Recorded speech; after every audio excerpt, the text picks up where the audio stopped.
Hello friends, welcome to my channel study for you. So guys, जैसा कि आज जो आपका रेलवे ग्रुप डी का 12 सितंबर का फर्स्ट शिफ्ट का एग्ज़ाम हो गया दोस्तों, जिसका जो है मैं आपको बिल्कुल 100% एक्यूरेट आंसर के साथ जो है इस वीडियो में बताऊंगा। तो देख लेते हैं कि किस प्रकार के जो है आज आपके 12 सितंबर के फर्स्ट शिफ्ट के एग्ज़ाम में जो है प्रश्न पूछे गए हैं। उससे पहले एक बात और दोस्तों, कि जिन्होंने भी अगर चैनल को सब्सक्राइब नहीं किया है तो रेलवे ग्रुप डी से रिलेटेड पल पल की अपडेट के लिए जो है चैनल को सब्सक्राइब ज़रूर कर दीजिएगा। और बगल में ही आपको एक बेल आइकन यानी घंटे का निशान भी दिख रहा होगा, तो आप उसे भी जो है ज़रूर प्रेस कर दीजिएगा। तो चलिए वीडियो को स्टार्ट करते हैं। तो आज का जो आपका पहला क्वेश्चन आया था कि मैंडलीव की आवर्त सारणी किस वर्ष के दौरान जो है एक जर्मन पत्रिका में जो है ये प्रकाशित हुआ था। तो देखिए, मैं आपको बता दूं कि मैंडलीव की जो आवर्त सारणी है ना, ये 1869 में जो है इसे खोजा गया था, लेकिन 1872 में जो है एक जर्मन पत्रिका में इसे जो है प्रकाशित किया गया था। तो 1872 आपका करेक्ट आंसर होगा। बात कर ले मैंडलीव की आवर्त सारणी के बारे, तो ये जो आपका परमाणु द्रव्यमान के बढ़ते क्रम पर आधारित था और इसमें जो है आपके मूल सारणी में केवल 63 तत्व ही जो है वो रखे गए थे। वहीं अगर बात कर ले मैंडलीव की आवर्त सारणी का जो अंतिम तत्व था यह आपका यूरेनियम था, तो ये भी आपको ध्यान में रखना है। इसके अलावा आधुनिक आवर्त सारणी के पिता ये जो है किसे कहा जाता है, तो ये हेनरी मोसले को जो है कहा जाता है, जिन्होंने 1913 में इसकी खोज की थी और आधुनिक आवर्त सारणी को परमाणु संख्या के आधार पर जो है यह व्यवस्थित किया गया था। तो ये फैक्ट भी आपको ध्यान में रखना है। नेक्स्ट क्वेश्चन आपका यहाँ पर आया था कि विश्व तंबाकू निषेध दिवस ये जो है कब मनाया जाता है। तो देखिए, प्रतिवर्ष विश्व तंबाकू निषेध दिवस जो है ये 31 मई को मनाया जाता है। तो 31 मई आपका करेक्ट आंसर होगा। नेक्स्ट क्वेश्चन आपका यहाँ पर आया था कि अवतल दर्पण यानी कनकेव मिरर की जो फोकस दूरी है ना, ये क्या होता है। तो देखिए, मैं आपको एक ट्रिक बता देता हूं कि किसी भी दर्पण या आपका लेंस का फोकस दूरी पूछ देना तो आपको जो है पॉजिटिव होगा या फिर निगेटिव होगा, उसका मैं जो आपको ट्रिक बता देता हूं। तो देखिए, यूपी यानी उत्तल दर्पण या फिर आपका उत्तल लेंस का अगर पूछा जाना तो उत्तल दर्पण और उत्तल लेंस का जो होता है वो आपका पॉजिटिव होता है यानी धनात्मक होता है। तो ये आपको ध्यान में रखना है। तो क्वेश्चन में जो आपका कनकेव मिरर यानी अवतल दर्पण का पूछा गया था, तो अवतल दर्पण की जो फोकस दूरी होती है वो आपका निगेटिव यानी ऋणात्मक होता है। तो ऋणात्मक आपका करेक्ट आंसर होगा। नेक्स्ट क्वेश्चन आपका यहाँ पर आता है कि हॉर्नबिल उत्सव भारत के किस राज्य में मनाया जाता है। तो देखिए, ये जो आपका हॉर्नबिल उत्सव है ना, ये हर साल 1 से 10 दिसंबर के बीच नागालैंड राज्य में मनाया जाता है। तो नागालैंड आपका करेक्ट आंसर होगा। और मैं आपको बता दूं कि आपके ग्रुप डी के एग्जाम में उत्सव से जो आपके हर शिफ्ट में एक प्रश्न जो है वो आपके पूछे जा रहे हैं। तो देखिए, उत्तर पूर्व भारत के महत्वपूर्ण त्यौहार के बारे में जान लीजिए, जैसे कि अरुणाचल प्रदेश का बुरीबट मायोकी दीप द्रीपोंगटू लोसार मोनपा उत्सव, ये सब जो आपके अरुणाचल प्रदेश राज्य के उत्सव है। इसके अलावा अंबुबाची, भोगाली बिहू, बैसागु, देहिंग पटकाई, ये जो आपके असम राज्य के त्यौहार हैं। चापचरकूट महोत्सव ये जो आपका मिजोरम राज्य का त्यौहार है। इसके अलावा तशुकेनेव और सेक्रेनी ये जो आपके नागालैंड के त्यौहार हैं। नोंगक्रेम त्यौहार, खांसी त्यौहार और बांग्ला त्यौहार ये जो आपके मेघालय के हैं। योशांग, पोराग, चवांग कुटी ये जो त्यौहार है ना, ये आपके मणिपुर राज्य के हैं। खारची पूजा जो त्यौहार है ना, ये आपका त्रिपुरा राज्य का है। नेक्स्ट क्वेश्चन आपका यहाँ पर आया था कि किस राज्य ने नवंबर 2017 में उर्दू को जो है अपनी दूसरी आधिकारिक भाषा के रूप में जो है वो घोषित किया है। तो देखिए, नवंबर 2017 में तेलंगाना राज्य ने जो है उर्दू को अपनी दूसरी आधिकारिक भाषा के रूप में जो है वो दर्जा प्रदान किया है। तो तेलंगाना आपका यहाँ पे करेक्ट आंसर होगा। और तेलंगाना में 77% जो लोग हैं ना, ये आपके तेलुगु बोलते हैं और 12% जो लोग हैं ना वो उर्दू को बोलते हैं। तो ये फैक्ट भी आपको ध्यान में रखना है।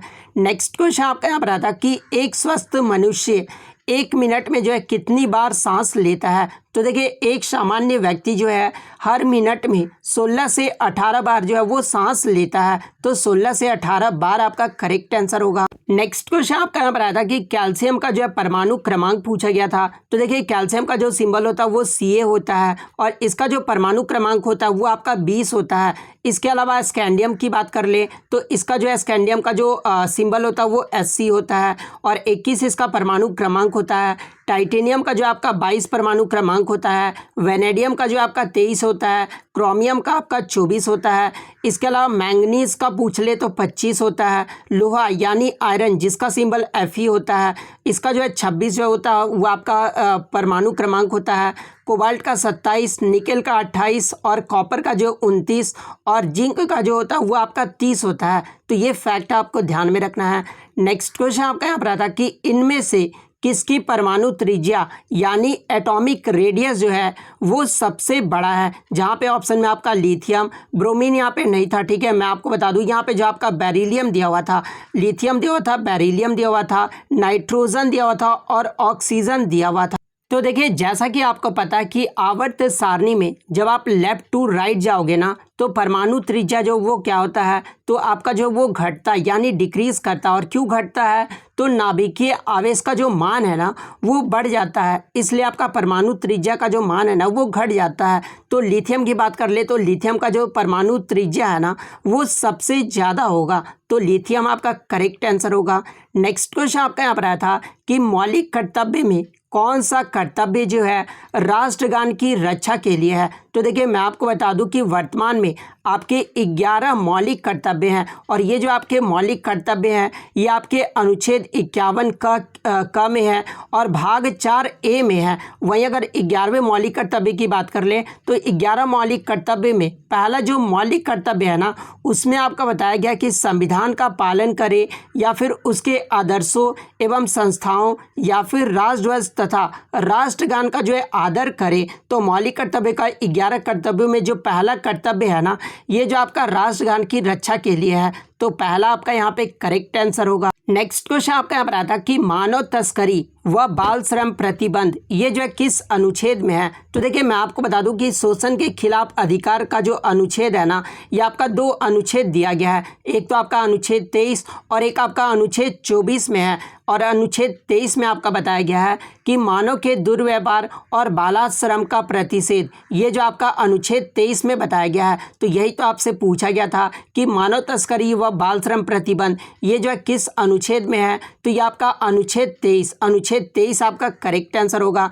अनुच्छेद 24 में आपका क्या बताया गया है तो अनुच्छेद 24 में जो है कारखानों आदि में बालकों के नियोजन पर जो है ये रोक, ये जो आपका अनुच्छेद 24 में बताया गया है, जिसमें आपका 14 वर्ष से कम आयु के किसी भी बच्चे को कारखाने या फिर खान में जो है काम करने के लिए नियोजित नहीं किया जाएगा या फिर किसी अन्य खतरनाक काम में जो है इन्हें नहीं लगाया जाएगा। नेक्स्ट क्वेश्चन आपका यहाँ पर आया था कि मनुष्य में पाचन की जो क्रिया है ना ये कहाँ से शुरू होती है। तो देखिए मनुष्य में पाचन की जो क्रिया है ना ये मुख्य द्वार यानी माउथ से जो है ये शुरू होता है, तो माउथ आपका करेक्ट आंसर। नेक्स्ट क्वेश्चन आपका यहाँ पर आया था कि किस समिति ने उद्योग में जो है लघु उद्योग क्षेत्र के लिए वस्तुओं के आरक्षण को जो है समाप्त करने की सिफारिश की थी। तो देखिए आबिद हुसैन समिति ने जो है उद्योग में लघु क्षेत्र के लिए वस्तुओं के आरक्षण को जो है समाप्त करने की सिफारिश की थी, तो आबिद हुसैन समिति आपका करेक्ट आंसर होगा।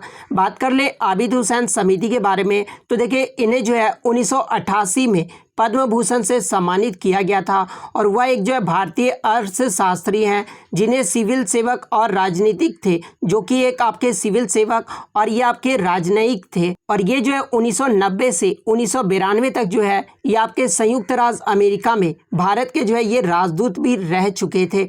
नेक्स्ट क्वेश्चन आपका यहाँ पर आया था कि गर्भ में बच्चों का जो पोषण है ना ये किसके द्वारा प्राप्त होता है। तो देखिए गर्भ में बच्चों का जो पोषण है ना ये आपका यूम्बिलिकल कोड यानी गर्भनाल के द्वारा जो है ये महिला के शरीर का ही जो है अभिन्न अंग होता है, जो गर्भावस्था के दौरान बच्चों को सुरक्षा और पोषण देने का जो है ये काम करता है, तो गर्भनाल आपका करेक्ट आंसर होगा। नेक्स्ट क्वेश्चन आपका यहाँ पर आता है कि हीराकुंड बांध ये जो है किस नदी पर है। तो देखिए हीराकुंड बांध की बात कर ले तो ये आपका उड़ीसा में महानदी पर जो है ये निर्मित एक बांध है, तो महानदी आपका करेक्ट आंसर होगा। नेक्स्ट क्वेश्चन आपका यहाँ पर आता है कि महाराष्ट्र, गुजरात, मध्य प्रदेश और कर्नाटक के पश्चिमी भागों में जो है किस प्रकार की मिट्टी पाई जाती है। तो देखिए महाराष्ट्र, कर्नाटक, गुजरात और मध्य प्रदेश में ये जो आपका काली मिट्टी जो है ये पाया जाता है। और यहाँ से एग्जाम में एक प्रश्न और पूछा जाता है कि काली मिट्टी में जो है ये आपका जो काला रंग होता है ना ये किसकी उपस्थिति के कारण होता है। तो देखिए काली मिट्टी में जो काला रंग है ना ये आपका टिटेनिफेरस, मैग्नेटाइट एवं जीवांश जिसको ह्यूमस कहा जाता है, इसकी उपस्थिति के कारण जो है ये काला रंग होता है। नेक्स्ट क्वेश्चन आपका यहाँ पर आया था कि बीजांड से किसका निर्माण होता है। तो देखिए बीजांड से जो है ये आपका बीज का निर्माण होता है। नेक्स्ट आपका यहाँ पर आया था कि रेजिस्टेंस जो आपका 0.4 ओम दिया हुआ था और अगर लंबाई में कोई परिवर्तन ना हो तो एरिया को अगर 4 गुना कर दिया जाए तो रेजिस्टेंस पर जो है क्या प्रभाव पड़ेगा। तो देखिए आपको ये फॉर्मूला पता होना चाहिए कि रेजिस्टेंस का फॉर्मूला क्या होता है, तो R=ρL/A होता है। तो यहाँ पर आपका क्वेश्चन में दिया गया कि लंबाई में कोई परिवर्तन ना हो और एरिया को जो आपका 4 गुना कर दिया जाए, यानी ये जो आपका ऊपर वाला है वो सेम रहना चाहिए, यानी लंबाई में कोई परिवर्तन नहीं होगा। और ए आपका जो ये आपका 4A हो जाएगा, ठीक है। और यहाँ पर जो आपका यहाँ पर रेजिस्टेंस जो है वो 0.4 ओम दिया हुआ है, तो इतना को हम रेजिस्टेंस लिख सकते हैं क्योंकि ये आपका जो है डायरेक्टली प्रोपोर्शनल है। तो 0.4 ओम को जब आप 4 से डिवाइड करोगे ना तो ये हमारा क्या आएगा, तो 0.1 ओम आ जाएगा। तो 0.1 ओम जो आपका यहाँ पे करेक्ट आंसर होगा। नेक्स्ट क्वेश्चन आपका यहाँ पर आता है कि अगर ऊष्मा यानी हीट, धारा यानी करंट, प्रतिरोध यानी रेजिस्टेंस और समय यानी टाइम दिया है तो ये कौन सा इक्वेशन जो है वो सही होगा। तो देखिए आपको सबसे पहले जूल्स लॉ ऑफ हीटिंग का फॉर्मूला पता होना चाहिए था, यानी जूल के तापन का नियम जो है वो पता होना चाहिए था। तो देखिए जूल्स लॉ ऑफ हीटिंग का फॉर्मूला क्या होता है, तो H=I²RT ये जो आपका जूल्स लॉ ऑफ हीटिंग का फॉर्मूला होता है, जहाँ पे H आपका हीट होता है, I आपका करंट होता है और R आपका रेजिस्टेंस होता है और T जो होता है वो समय होता है। तो यही तो जो आपका इक्वेशन जो वो सही होगा। तो ये इक्वेशन जिन्होंने भी ठीक किया उनका सही होगा। नेक्स्ट क्वेश्चन आपका यहाँ पर आता है कि जैन धर्म को वास्तविक रूप ये जो है किसने दिया था। तो देखिए जैन धर्म का जो वास्तविक स्वरूप है ना ये महावीर स्वामी के द्वारा दिया गया था। नेक्स्ट क्वेश्चन आपका यहाँ पर आया था कि राष्ट्रीय वायु खेल नीति यानी NASP यानी नेशनल स्पोर्ट्स यहाँ पर एयर स्पोर्ट्स पॉलिसी जो कि आपका 2022 में लागू हुआ था, भारत किस वर्ष शीर्ष पर रहने का जो है अनुमान लगाया है। तो देखिए राष्ट्रीय वायु खेल नीति के द्वारा भारत जो है ये आपका 2030 में जो है ये शीर्ष पर रहने का जो है वो अनुमान लगाया गया है। नेक्स्ट क्वेश्चन आपका यहाँ पर आता है कि चुंबकीय लाइन क्षेत्र यानी मैग्नेटिक फील्ड लाइंस के बारे में कौन सा कथन जो है वो गलत दिया हुआ है। तो देखिए वहाँ एक ऑप्शन में आपका दिया हुआ था कि चुंबकीय लाइन क्षेत्र एक दूसरे को काटती है, तो ये जो ऑप्शन था ना, कथन था ना, वो आपका गलत दिया हुआ था क्योंकि मैग्नेटिक फील्ड लाइंस जो है वो एक क्षेत्र को एक दूसरे को नहीं काटता है। तो ये ऑप्शन आपका करेक्ट आंसर होगा। नेक्स्ट क्वेश्चन आपका यहाँ पर आया था कि HIV एड्स किसके संपर्क में नहीं होता है, जहाँ पे ऑप्शन में आपका दिया हुआ था कि एक दूसरे से हाथ मिलाने या गले मिलाने से नहीं होता है, तो ये ऑप्शन आपका करेक्ट होगा। नेक्स्ट आपका यहाँ पर क्वेश्चन आया था कि RBI ने 2010 में जो है सूक्ष्म वित्तीय संस्थान ये जो है किस समिति की सिफारिश पर की थी। तो देखिए RBI के द्वारा 2010 में जो है ये आपका सूक्ष्म वित्तीय संस्थान जो है ना ये आपका H मालेगाम समिति की सिफारिश पर जो ये किया गया था, तो H मालेगाम समिति आपका करेक्ट आंसर होगा। नेक्स्ट क्वेश्चन आपका यहाँ पर आया था कि लोटा, कप, चिमनी और जग का चित्र देकर पूछा गया था कि कौन सी मिट्टी का जो है ये बना हुआ है। नेक्स्ट आपका यहाँ पर प्रश्न आया था कि महर्षि डॉक्टर केशव कर्वे ने 1896 में जो है बालिका विद्यालय कहाँ स्थापित की थी। तो देखिए के कर्वे के द्वारा 1896 में अनाथ बालिकाश्रम एसोसिएशन की जो स्थापना है ना ये पुणे में किया गया था, तो पुणे आपका यहाँ पे करेक्ट आंसर होगा। नेक्स्ट क्वेश्चन आपका यहाँ पर आता कि EOS-04 सैटेलाइट पृथ्वी के कक्षा से कितनी दूर पर जो है ये लॉन्च कर दिया गया है। तो देखिए साल 2022 में इसरो का पहला मिशन PSLV C-52 के जरिए 1710 किलोग्राम वजन वाले EOS 04 सैटेलाइट को जो है सूर्य की ध्रुवीय कक्षा में धरती से 529 किलोमीटर की दूरी पर जो है ये स्थापित किया गया है। तो 529 किलोमीटर आपका करेक्ट आंसर होगा। नेक्स्ट क्वेश्चन आपका यहाँ पर आता है कि विस्फोटक पदार्थ बोरेक्स बनाने में किसका प्रयोग किया जाता है। तो देखिए बोरेक्स बनाने में जो है ये आपका सोडियम कार्बोनेट यानी धावन सोडा का जो उपयोग किया जाता है, तो धावन सोडा आपका करेक्ट आंसर होगा। नेक्स्ट क्वेश्चन आपका यहाँ पर आता है कि चुंबकीय क्षेत्र यानी मैग्नेटिक फील्ड्स किसमें ज़्यादा उत्पन्न होता है, जहाँ पे ऑप्शन में आपका दिया हुआ था कि आर्मेचर को तेज़ी से घुमाने पर। तो देखिए आर्मेचर को जब आप तेज़ी से घुमाओगे ना तो ये आपका चुंबकीय क्षेत्र जो है ये सबसे ज़्यादा उत्पन्न होगा।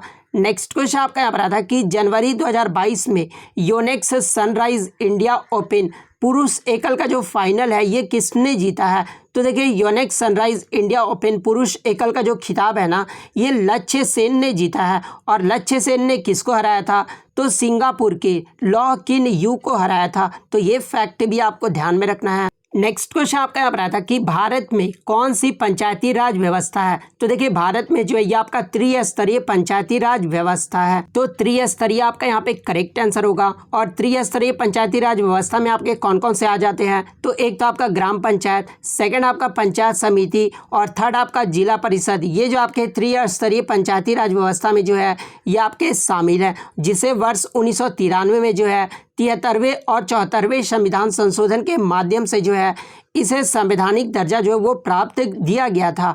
नेक्स्ट क्वेश्चन आपका यहाँ पर आया था कि आपका जो है यहाँ पर कॉपर मोनोऑक्साइड यहाँ पे कार्बन मोनोऑक्साइड होगा, क्योंकि CO है ना, तो कार्बन मोनोऑक्साइड को जब हाइड्रोजन से आप रिएक्ट करोगे तो हमें जो है प्रोडक्ट क्या मिलेगा ये पूछा गया था। तो देखिए जब आप कार्बन मोनोऑक्साइड और हाइड्रोजन को रिएक्ट करोगे और जो आपका कैटलिस्ट होना चाहिए यानी जो आपका एटमॉस्फेरिक प्रेशर होना चाहिए वो 300 होना चाहिए और जो आपका टेम्परेचर होना चाहिए वो आपका 300 डिग्री सेल्सियस होना चाहिए। जो कि आपका जो कैटलिस्ट होगा वो क्या होगा, तो जिंक ऑक्साइड होगा और एक आपका क्रोमियम ऑक्साइड होगा, जिसका मिश्रण करके जो है आपका क्या बनेगा, तो CH3OH बनेगा यानी मेथनॉल जो वो प्रोडक्ट बनेगा। तो मेथनॉल आपका यहाँ पे करेक्ट आंसर होगा। तो इतने क्वेश्चन जो है आज मुझे बच्चों के द्वारा मिले हैं जो कि 100% रियल और ऑथेंटिक है। तो अगर वीडियो अच्छी लगी हो तो वीडियो को जो है लाइक ज़रूर कर दीजिएगा। चैनल पर नया है तो इसी तरह का कंटेंट पाने के लिए जो है चैनल को सब्सक्राइब ज़रूर कर दीजिएगा। तो मिलते हैं नेक्स्ट वीडियो में, तब तक thank you, all the best.